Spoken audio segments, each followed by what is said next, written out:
India இப்பொழுது வந்து defence மார்க்கெட்டில் பார்த்திங்கன்னா முன்னாடி நம்ம இம்போர்ட்டிங் கண்ட்ரியாக இருந்ததுலேருந்து இப்போது வந்து எக்ஸ்போர்ட்டிங் கண்ட்ரிஸ், அதாவது டிஃபென்ஸ் மெட்டீரியல்ஸை மற்ற கண்ட்ரிஸுக்கு எக்ஸ்போர்ட் பண்ணுற ஒரு நிலைமைக்கு வந்திருக்கிறோம். இது மோடியுடைய மேக் இன் இந்தியா புஷ்ஷுடைய ஒரு பகுதியாக பார்க்கப்படுகிறது. இது வந்து கிட்டத்தட்ட நம்ம 66% வந்து டோட்டல் மார்க்கெட்டில் ஜம்ப் வந்திருக்குங்கிறது தான் வந்து டிஃபென்ஸ் மார்க்கெட்டில் நம்ம க்ரோ ஆகிருக்கோம். இது எப்படின்னா சிம்பிளாக சொல்லணும்னா, மற்ற கண்ட்ரிலேருந்து நம்ம வந்து மிசைலாக இருக்கட்டும், இன்ஜினாக இருக்கட்டும், டெக்னாலஜியாக இருக்கட்டும், எல்லாத்தையும் வாங்கிட்டுறத கதை போய் இப்போ நம்ம வந்து மற்ற கண்ட்ரீஸுக்கு வந்து எல்லாத்தையும் சப்ளை பண்ணக்கூடிய விஷயங்கள் வந்து கொண்டிருக்கின்றன.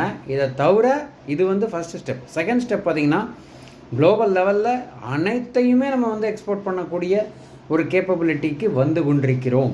இதுதான் வந்து நம்மளுடைய கண்ட்ரியுடைய மிக முக்கிய டெவலப்மெண்ட். இதை பற்றி பிரதமர் மோடி அவர்கள் வந்து இண்டிபெண்டன்ஸ் டே ஸ்பீச்சில் கூட பேசியிருக்காரு.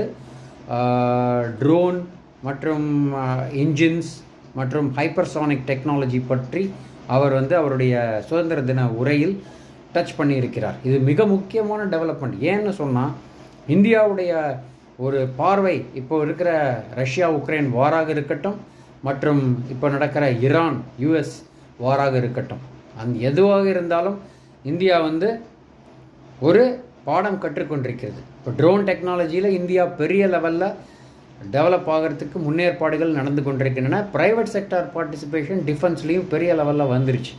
கான்ட்ராக்ட் பேசிஸில் இன்னும் அவார்ட் பண்ணலை, ஆனால் வந்து பல ப்ரைவேட் பார்ட்டிசிபேஷன் பீப்புள் வந்து ஆல்ரெடி வர ஆரம்பிச்சிட்டாங்க. அம்பானிஸாக இருக்கட்டும், ரோல்ஸ் ராயாக இருக்கட்டும், மற்றபடி பல ஃபாரின் யூகே டெவலப்மெண்ட் டிஃபென்ஸ் கம்பெனிஸாக இருக்கட்டும், எல்லாருமே வந்து இந்தியாவுடைய டெக்னாலஜியில் அவங்களுக்கு சப்போர்ட் கொடுக்கறதுக்கு தயாராக இருக்கிறார்கள். ஸோ இது வந்து ஒரு பெரிய முன் உதாரணமாக இந்தியா எவ்வளவு தூரம் உலக அளவில் டிஃபென்ஸில் முன்னேறுகிறார்கள் என்பதற்கு மிக முக்கியமான ஒரு அத்தாட்சியாக இருக்கிறது.